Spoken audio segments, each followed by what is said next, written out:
Welcome back to PM Personality Profile. My guest tonight, Joseph Osei Owusu. He's the first Deputy Speaker of Parliament. Osei Owusu, I know, you came to Legon, went to law school, made a stop at GIMPA, but you studied governance and public leadership.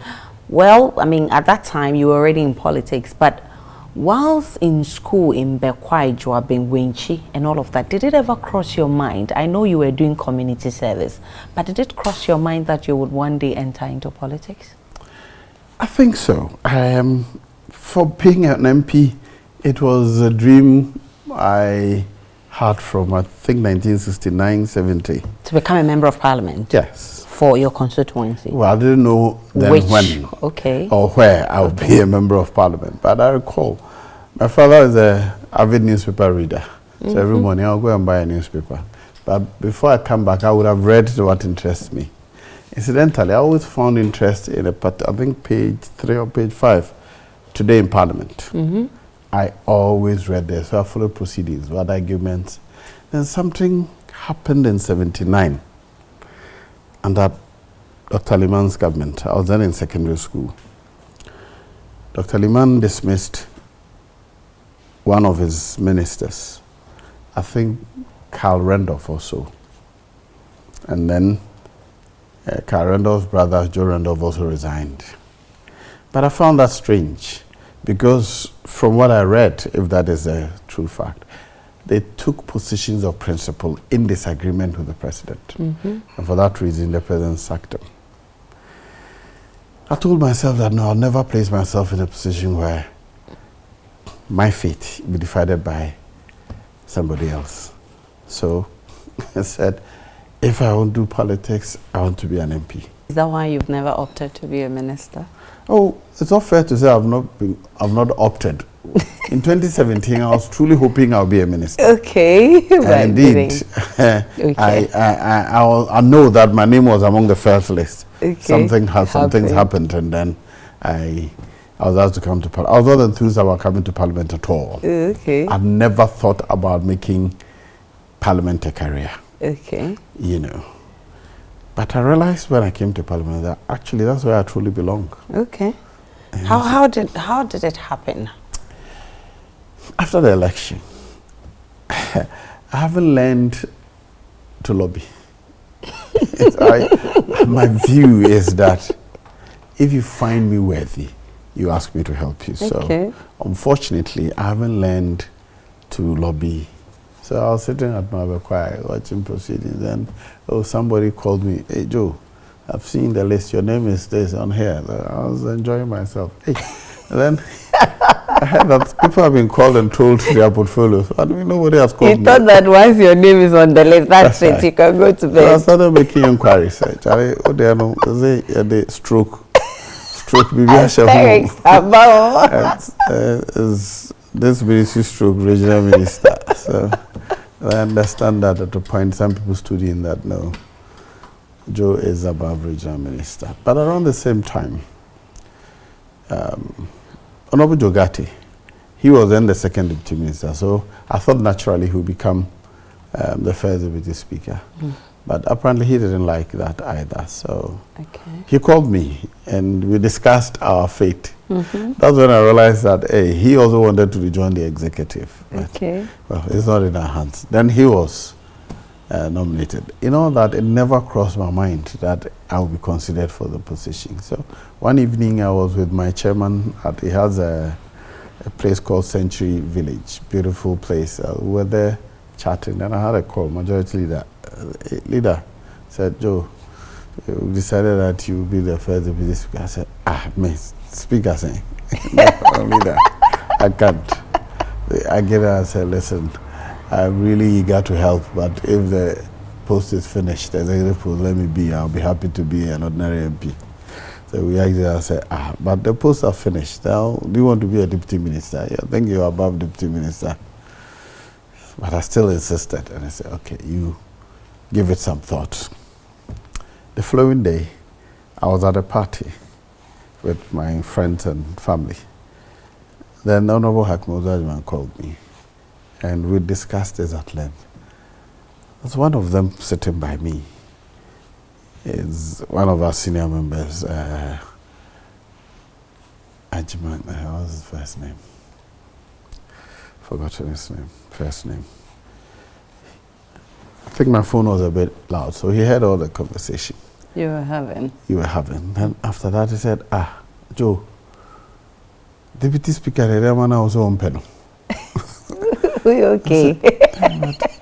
Senior, if I take this position, my main objective is to be able to do something monumental and then to be able to help the young men get jobs to do. So if I take the speaker position, I can say, Madam Fo, I don't know you won't area ma be quiet for the my woman boy here. The post is offered not to you in person, it's offered to be quiet. So if you reject it and we lose it, we'll not forgive you. Then it became a discussion. But if you're a minister, you can only help people within your ministry. If you're a deputy speaker, you can go to every ministry and get support for. So I think that's about 15 minutes of this one talking, that one quoting. I said, okay, accept it. So I went back to call the majority leader. I said, I've changed my mind now. I've been struggling to get a replacement for you. So that's how come I became. But how did you become the member of parliament? I know you came as an independent candidate. Right. But when I came to Kumasi, I started doing politics. I said, naturally, I started as an assemblyman. And then I became a polling station chairman. At that time, we were not organizing them in polling station systems. We were calling them ward. So I became a ward chairman. And whilst I was at the ward, we reorganized different wards within the Bekwai township, and we called it Bekwai Central. And I was also made the chairman of the Bekwai Central because I was practically the main financier. Even though I was a polling station, whatever the party wanted, I just pull out, unless I didn't have the money. Once I had the money, I'll bring it out. So, and then in 2000, I contested as chairman and won, and became constituency chairman in 2000. Indeed, the whole agenda was to support the then candidate. He invited a contestant. I was a sitting MP, but I was a contestant who later became my competitor. The whole reason why I became chairman was to support him because we're not happy with the sitting MP. And so we decided that we must take over the party. At all costs. In order to take it over. At that time, to be fair, he approached me that, Joe, you're my senior. I want to contest the MPship. But if you will contest, I'll not go, I'll support you. But if you're not ready.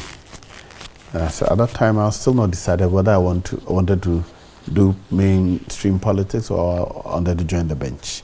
I was still considering that. Some of the advice we got from our seniors is that you don't retire in private practice. You either join the bench or join politics. So I was still considering whether I should join politics. At that time, I think I was about 6 years or so at the bar. So I said, look, my mind is not made. Go, I'll support you. So we took over the party. I became the chairman and made sure the party was strong on the ground because I had time and I had a little resources. So I moved around the constituency. At that time, today, sometimes election party provides that vehicle system. No, those things, we had been in opposition for 30 years. So the very few people who had resources, it came to support the presidential candidates. But as for the constituencies, if you're an MP or a chairman, you are responsible, So I really put everything in, and I had control over the party. But then, between us, we discussed that we'll do 2 terms each. So, after the second term, my friend didn't discuss with me whether he wanted to continue or not. All I heard was that, says that I've become too strong in the party. So, he was removing my roots from the party. Wow. I was here one Saturday when one of the polling stations called me. Lawyer, police station, like you say, you know, you two supporters, you know. All the people who are supporting you have been removed as party leaders. Really? At that time, there were 140 of them. Before I became aware, about 89 or 90 of them have been replaced. Wow. So, now where's your strength? Wow. Then another friend came to tell me that your friend says that you, because of this chairman, you're chairman, you're dead. You have become too strong. Them, you see. Oh, okay. That's how I become? Okay. I'm a very focused person. If I set my mind on something, nothing distracts me. Go get that. Let's see if the competition you won. Because I was really, I was then DVLA chief executive. In fact, when we won power in 2001, Dr. Nani, he was one of the main kingpins that was working in Parliament. We all rallied around him, the young men. So first, he was at the Ministry of Health, and he asked me to come to work at the ministry. The first day I got there, I realized that, hey, I've entered the civil service. So I removed my MPP sticker in my car. That was the first down part. I realized this job, I don't want to be a civil servant. I don't want to be a politician. Very interesting experience. You know, when you come from private practice, at private practice, you account for everything. Yep. To yourself, to your colleagues, and to your clients. You know, so I observed some things which didn't sinking well with you. Some of the first experiences I had was the first meeting I had with the board. After my letter, appointment letter, the minister called the board for me to meet with them. Then I met and introduced myself. They said, wait for us. Really? So I left the meeting to go and wait. I was waiting, sitting there. I saw all the members file past. They didn't call me back. They have closed the meeting. They are gone. Hey. Then later I hear that they reported to the minister that I'm a lawyer. How can I do this work? So they won't accept my appointment. Ooh. Wow. Yes. So the minister wrote that the president has a prerogative and he has not breached any law. This is the person he has appointed. So, fortunately, they didn't fight back. We started working with them. But the first thing I observed was that when I looked at the past records, I look at the number of vehicles tested. There's a fee to every vehicle, the free category of vehicle. I look at the number of driving tests done. I look at the number of registrations done. If you use the fee to calculate, the amount that is paid into government is short by almost 40%. So I sent for the account people. The two of them, there were two, they came, said, this is a report. Can't understand why we have done the work, but the money is not paid. Oh, Chief, it cannot be true. Oh, it's the Goro boys who sometimes introduce fakes. If the Goro boy introduced that, it will not be part of our record. So this is what your officers have indicated that I've passed, so many have failed. So they were still arguing. I said, you go back with them. The two of them who did the work, go with them. So they went. Within 30 minutes, they came back. I said, Chief, the thing is true. I said, well, if it is true, then we must find where the money is. When we checked, we were losing almost half of the revenue that should be going to government every day. I wrote to my minister that this is what I've observed this year. I wrote back, say, pursue them. Anybody you find, sack him. So that's how DVLA I started it. From that time, everybody knew that I was an unforgiving person. You can't do You can't illegal stuff. And then I discovered that there are a lot of services people coming to the DVLA need, but it's not part of the statutory one. So the staff were taking advantage of that. They will use DVLA resources to provide that service for you and take the money to their pocket. Wow. Well, in that case, I can't blame anybody. The person has misplaced his vehicle registration records. You have the original in a file there. It comes, I want a copy of my records. Okay. Bring 50 CDs. Then he will take your copy. Make photocopies. The photocopier is for government. The paper is for government. That's the money comes to him. It goes into his pocket. Of late, we've had too many accidents, and we're all worried about that. I mean, you being there, what would you say we're doing wrong? And what's the way forward for us? I think the critical thing is that we overlook every rule that we have made for road use. If you watch, in the last 1 year, all the major accidents we have seen are on the highway. Accra, Accra, Bolga. By law, no one driver should drive in more than 4 hours. So if you recall, when STC was invoked, the long distance, they always had 2 drivers. At the point, one takes over. Because it is human, you will be tired. Yeah. If you say, I'm feeling sleepy, I'm parking to do have 10 minutes nap, your passengers will complain. So even if the person is struggling, you will try. And so many of the accidents, we call them single vehicle accidents. It is because the driver is dozing off. One driver or the other is dozing off. So you veer into the other vehicle's lane or run into a stationary vehicle or a tree or something. But if we're following the rules, that was 1. 2, by law, commercial drivers, nobody is permitted to drive a commercial vehicle unless you're 25 years or more.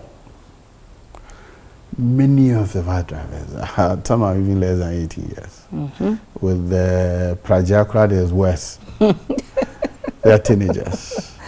People's lives are left in their hands. Yeah. And then the quality of training people get before they get the license to drive the heavy-duty trucks and high passenger vehicles. If you look at the system, from 2 years, if you get your first license, you used to call that B1, B2. You're permitted to drive private saloon cars. Private saloon cars. If you get B2 to 2 years after obtaining the license, you're permitted to drive taxis. Another 2 years after, you can upgrade your license and drive minibuses and vans to C. Then after 2 years, you can upgrade to D. So another 2 years. So if we're following it, nobody should be able to drive a high occupancy vehicle or a truck unless you've been driving for not less than 10 to 15 years. But the drivers don't have a system of taking on people as driver's mates. From day one, an unarticulated truck is training him. When he finishes, he'll find a way to get the license. Let's go back to Parliament. A lot of people think that being a first deputy speaker is vanilla and chocolate. But we know it's a mixed bag. Kind enough to share your experience? A mixed bag of what and what? Well, sweet and sour.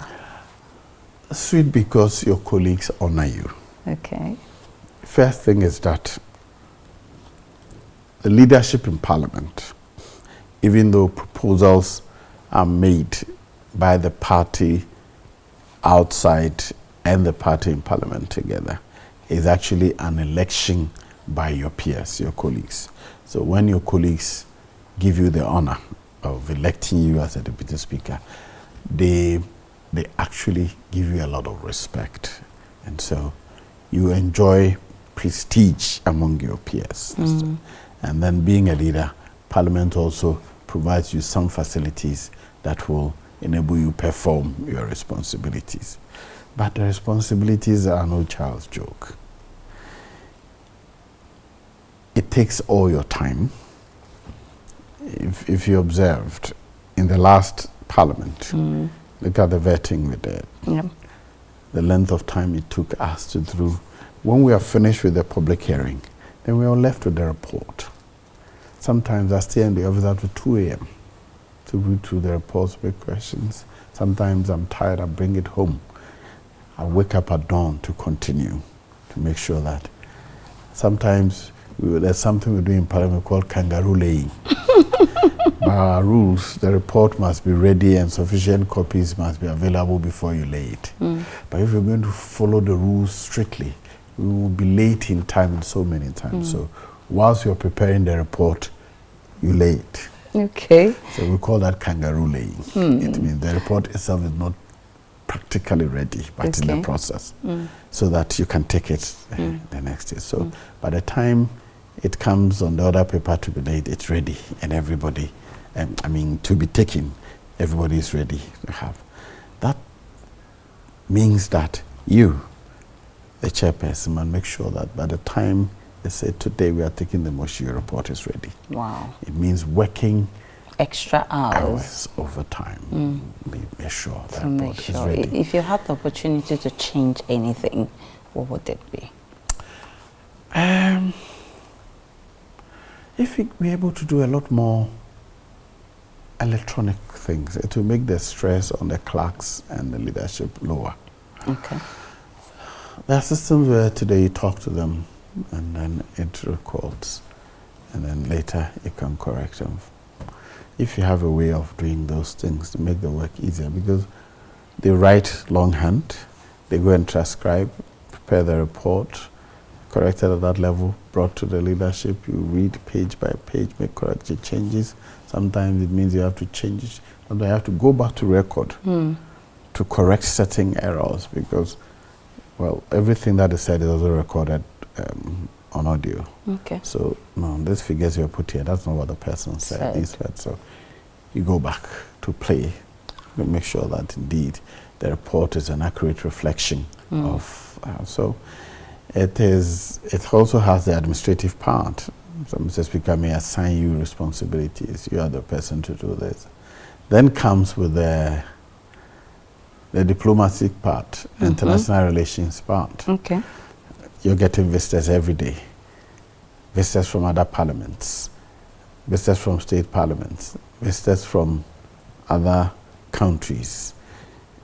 You know, for every democratic country, they recognize parliament, they recognize the judiciary, they recognize the executive. So many of the international visitors, they'll go to the executive, they will come to the judiciary, the executive, they'll go to the judiciary.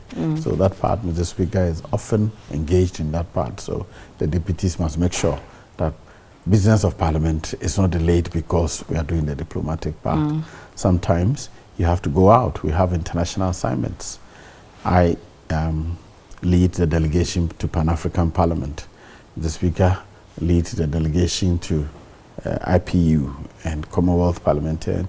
There are international requirements, assignments that we must perform at the course of every year. So your responsibilities are both local and international, and what people see in the chamber is only a small portion of the work of Parliament. You also have committees that you chair. I chair the appointments committee. It's not by choice. The rule says appointment committee shall be made of 26, the first deputy speaker, and not less than 26 other people. Okay. You know, so it's by law. That's part of it. The privileges committee, like the Court of Parliament, also by law. And Mr. Speaker is the chairman of the rules committee. Okay. Most of the time, he's not personally available. So you have to take charge of that and do that as well. And a number of times the speaker is invited to 5, 6 programs at the same time. So, okay, first deputy, you go here. Second deputy, you go here. Both locally and internationally. So it takes you away from your constituents. And then when it comes to the chamber, when it comes busy, sometimes we can sit up to 2 a.m., 3 a.m. Wow. But we have to do it. I recall, I think it was 2017 or 2018. I had sat for about 5 hours. I had ceded the seat to the senior deputy speaker, then the current speaker. I had come home. I think it was around Christmas. I invited my siblings. We were at dinner when I was called that, Mr. Speaker, you have to come back. The second deputy speaker is tired. We haven't finished. And I had changed from my suit and things. You had to go and put it back on. No, I didn't. So, okay, I have to. So I left my family members there and drove straight back to Parliament. I went, took over from second deputy speaker, and through about almost 3 a.m. Wow. Before the Speaker came. We're doing the budget. If we didn't finish that day, we can't spend for the rest of it. So it's not actually vanilla and chocolate. At all. It comes with a lot of work. A lot of work. And managing your colleagues is no joke. I know you're not going in 2024. I've announced that already. You've announced that. How are your constituents taking it? Well, I've not done any survey, but I've seen some of them say, no, we agree. Of course, as for those who want to take my place, they're happy. They're busily going around lobbying. But for those who think that this is our best opportunity and looking at what we've been able to achieve in the last 4 years, they hope that we get more advantage. But hey, as I've said, you leave when the applause is loudest. It's loudest. So what next for Joe Wise as he exits in 2024? I want to stay back at Bekwai and be a party elder, guiding them with the experiences I've had and so on. But I want to be very active in the party. I want to give back what experiences I've had over the years. I think it is time we made training for leadership a specific assignment. Too many people have taken leadership roles without preparing for them. So I think I'm keen seeing that people who have potential are spotted early and helped, mentored, and prepared in the mind to lead. As you said, I studied leadership, governance and leadership, and one thing that's clear, there's a difference between a position holder and a leader. I'm elected an MP. That's a position I'm elected to. But what I will do with that will determine whether I'm a leader.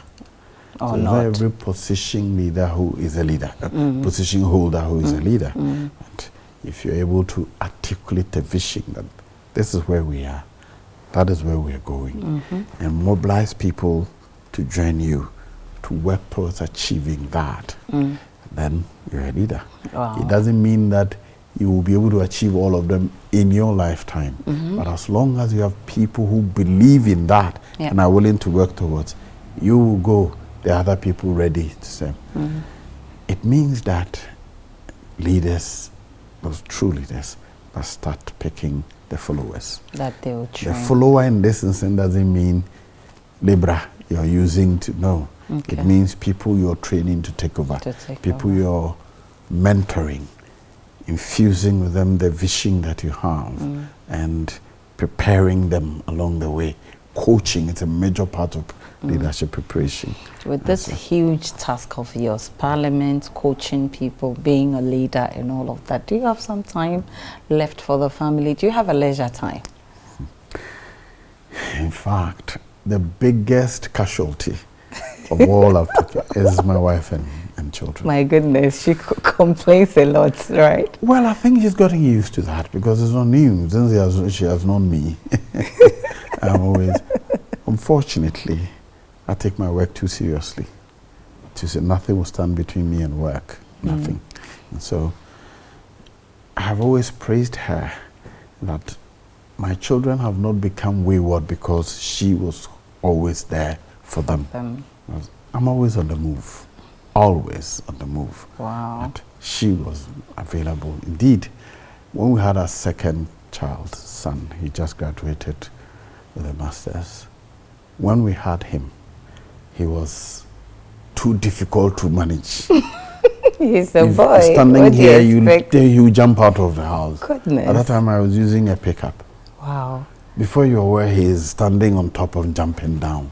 Goodness. Yes. So I persuaded her to resign and manage the children. Before then, her mother was assisting her when she was going to work. She would leave the children. But I thought that this boy would be too much trouble for your mother.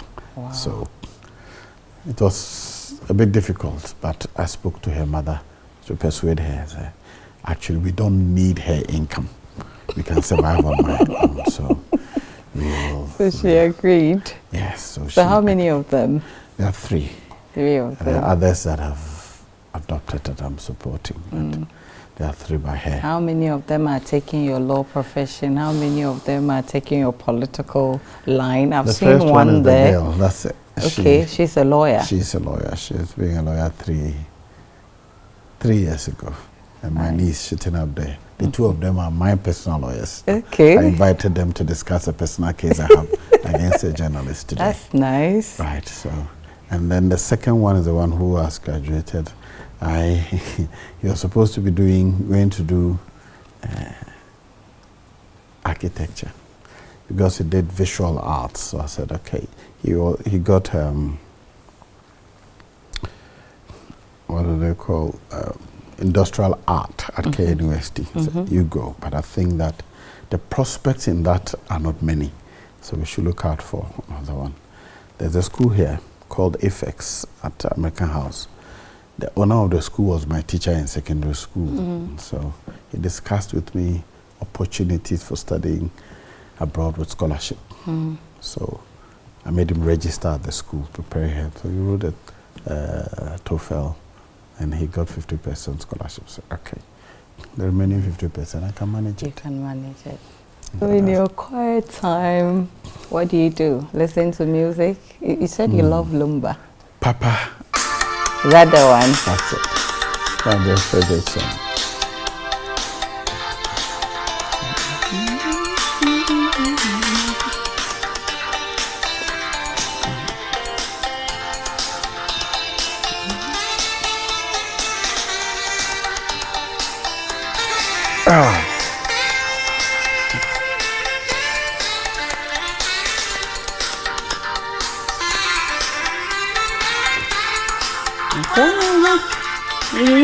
Looks like let's dance so. You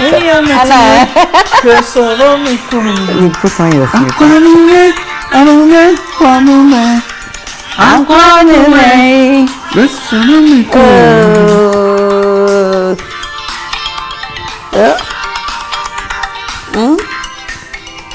Lumba is a fantastic guy. You make sense out of it. Oh yes, I mean, touches you. And you know what people like about him? The way he makes some of the words, even though they are very profane, he makes it look so nice, you know? He visited me here one evening, and then one of my friends asked him, in this song you said, Miko Mukodi. All the meaning of it is what you know. Oh goodness.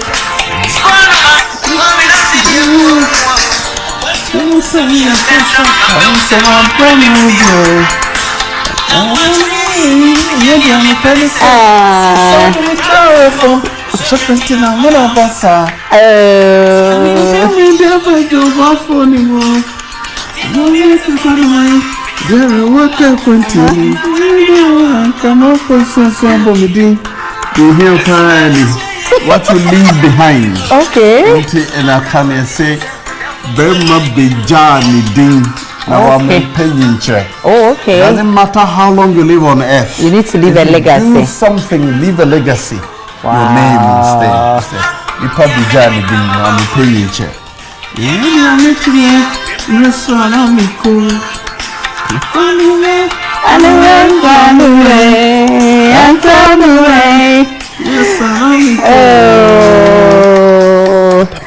Thank you so much, Honorable Joseph Osei Owusu.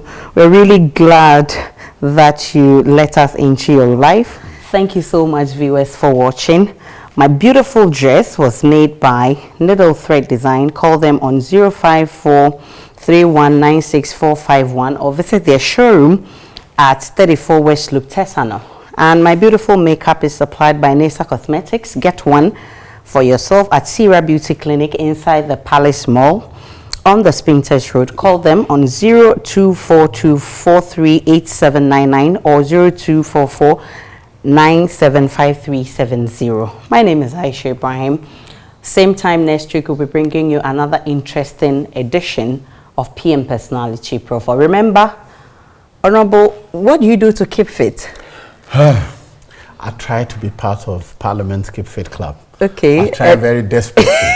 What happened? Well, I'm still trying. You're still trying. Okay, we'll be going into the gym. Honorable has been gymming for some time now, just to keep fit for the load of work he has to do as First Deputy Speaker of Parliament and Member of Parliament as well. We'll be getting into the gym, see him do some gymming. Maybe he can coach me on how to lift some metals and how to, you know, walk on the treadmill. Same push time, push and pull machines. We'll see Honorable in all of that. Do enjoy the rest of our programs. So here we are at the gym. We're here with Honorable Joe Wise. He's going to show us what he does when he comes to the gym.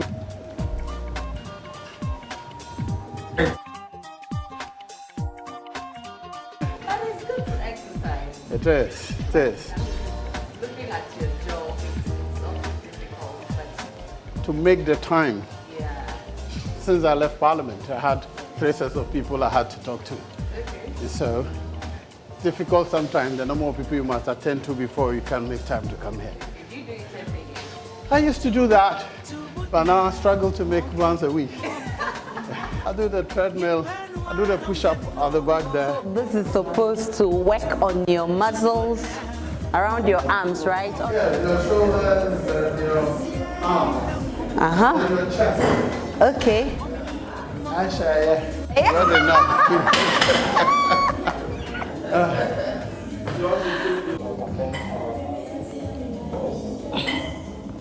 It's for the stomach, yes.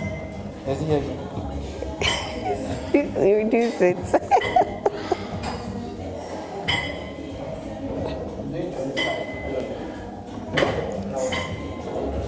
So this is supposed to work on my tummy. Yes. Whilst Honorable also works on his tummy and my arms, right? Yeah.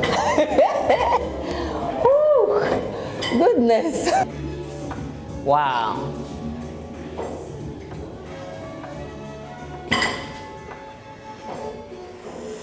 And this is supposed to work on my legs. Whoosh. I'm feeling it already. I don't know he's tired. Oh, but you did extremely well. You did extremely well. Thank you so much, Honorable, for talking to us. We really appreciate what you're doing for Mother Ghana. Keep up the good work.